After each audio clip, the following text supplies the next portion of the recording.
শাহজাহান অত্যন্ত প্রভাবশালী। তিনি আমি সুভাষ বলছির মতন বার্তা দেন। শাহজাহান কতটা প্রভাবশালী বোঝাতে বেনজির তুলনা টানল ইডি।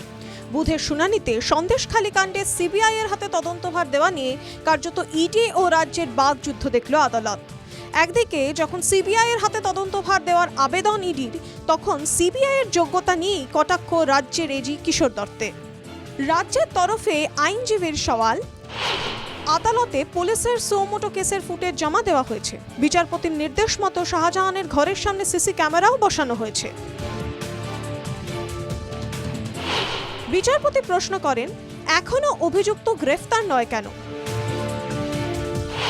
রাজ্য জানায়, শাহজাহানের খোঁজ চলছে এবং তার বিরুদ্ধে ৩০৭ ধারা সহ ডাকাতির ধারাও দেওয়া হয়েছে। এরপরেই ইডি আবেদন করে তদন্তভার সিবিআই এর হাতে দেওয়া হোক। তখনই বিচারপতি ইডির উদ্দেশ্যে বলেন, শাহজাহান পিএমএলএ আইনে অভিযুক্ত, তাই ইডি তো চাইলেই শাহজাহানকে গ্রেফতার করতে পারে। একটি কেন্দ্রীয় এজেন্সির হাতে তদন্তভার থাকার পরেও কেন আরও একটি এজেন্সি? এত ক্ষমতাশালী কেন্দ্রীয় সংস্থা হয়েও আপনারা কেন শাহজাহানকে ধরতে পারছেন না? কেন্দ্রীয় বাহিনীর সাহায্য নিয়েও অধরা শাহজাহান, আর সিবিআই তাকে গ্রেফতার করতে পারবে এটা কেন মনে করছেন? বিচারপতির দৃষ্টি আকর্ষণ করেই এরপরেই ইডির বেনজির তুলনা।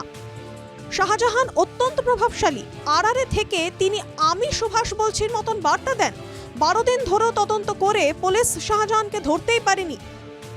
এরপরে রাজ্যের এজির কটাক্ষ, সিবিআই কোনো কাজে সফল হয় না, আজও নোবেল ছুরির কিনারা হয়নি। সিবিআই তদন্তের কি প্রয়োজন? অন্যদিকে সিবিআই এর তরফে আইনজীবী বিল্লদল ভট্টাচার্য জানান, সিবিআই এর তদন্তে আপত্তি নেই, তবে রাজ্য পুলিশের সঙ্গে যৌথভাবে তদন্ত সম্ভব নয়।